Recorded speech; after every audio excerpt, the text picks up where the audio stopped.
Hello viewers, আসসালামু আলাইকুম। আশা করতেছি সবাই ভালো আছেন, আমরাও ভালো আছি। তো জুলি জুই চ্যানেলে আপনাদেরকে স্বাগতম।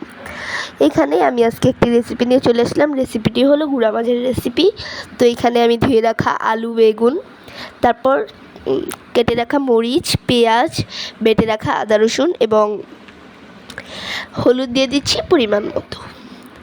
তারপর হলুদ দেওয়া শেষে আমি দিয়ে দিব এখানে ধনিয়া গুঁড়া আমরা আমাদের পরিমাণ মতো দিব, ঠিক যতটুকু লাগবে ততটুকু, কমও না বেশিও না। ধনিয়া গুঁড়া দেওয়ার পর আমরা দিয়ে দিব মরিচের গুঁড়া। আমরা একটু ঝাল বেশি খাই, তাই মরিচের গুঁড়াটা বেশি দিলাম, আপনারা আপনাদের পরিমাণ মতো দিতে পারেন। তো মরিচের গুঁড়া দেওয়ার পর আমরা এখানে দিয়ে দিব পরিমাণ মতো লবণ। তো লবণটা যারা কম খায় তাদের জন্য কম দিবেন, যারা বেশি খায় তাদের জন্য বেশি দিবেন। তো লবণটা আমরা এত কমও খাই না, বেশিও খাই না, মিডিয়াম খাই।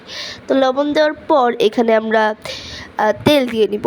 তো আপনারা সরিষার তেল অথবা সয়াবিন তেল যে কোনো একটাই দিতে পারেন। তো আমরা এখানে সয়াবিন তেল দিয়ে নিচ্ছি। সয়াবিন তেল দেওয়ার পর এই সব মশলা এবং সবজি একসাথে মেখে নিতে হবে।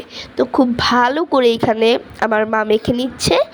তো মেখে নেওয়ার পর আমরা ভালো করে এটি খুব ভালো করে মেখে নেব। মেখে নেওয়ার পর এখানে আমরা খুব ভালো করে সুন্দর করে রাখার পর এখানে আমরা একটু পানি দিয়ে নেব। তো দেখতেই পাচ্ছেন এখানে খুব ভালো দেখতে লাগছে, দেখতে খুবই অসাধারণ লাগছে। আমার কাছে তো খুবই ভালো লাগছে দেখতে। আপনাদের কাছে কেমন লাগছে অবশ্যই কমেন্ট করে জানাবেন। তো এখানে আমার মা পানি দিয়ে নিল। পানি দেওয়ার পর খুব ভালো করে এটাকে সাইজ করলো, খুব ভালো করে রাখলো আর কি। তো এখানে আবার দেওয়ার পর চুলায় বসিয়ে নিলাম। তো চুলার আঁচটা মিডিয়ামে রেখে এটাকে জাল করতে হবে।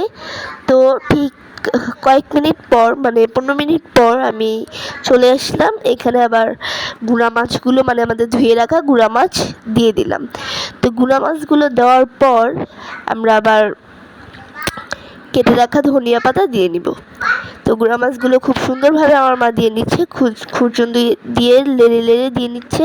তো তারপর ধনিয়া পাতা দিয়ে দিলাম। ধনিয়া পাতা কিন্তু অবশ্যই খুব চিকন করে কুচি করে দিতে হবে। তো কুচি করে দেওয়ার পর আমরা এখন কিছুক্ষণের জন্য এটা রেখে দিব। তো দেখতেই পাচ্ছেন খুব সুন্দর তরকারিটা তৈরি হয়ে গেছে। তো এটা হলো আমাদের ফাইনাল রেসিপি।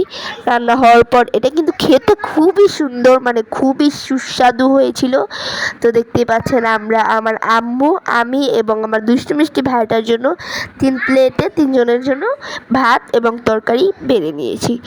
তো আমাদের ছোট্ট একটা ফ্যামিলি, সেই ফ্যামিলির জন্য আমরা এখন ভাত তরকারি বেড়ে নিব। তো এখন হচ্ছে খাওয়ার পালা। আমি তো খুব মজা করে খাচ্ছিলাম। এখানে আমি, আমার মা সবাই খেতে বসছিলাম, শুধু আমার দুষ্টু মিষ্টি ভাইটা বাদে, সে ওইখানে দূরে গিয়ে দুষ্টামি করতেছিল। তো এই রেসিপিটা যদি আপনাদের কাছে লেগে থাকে তবে চ্যানেলটি সাবস্ক্রাইব করে দিবেন।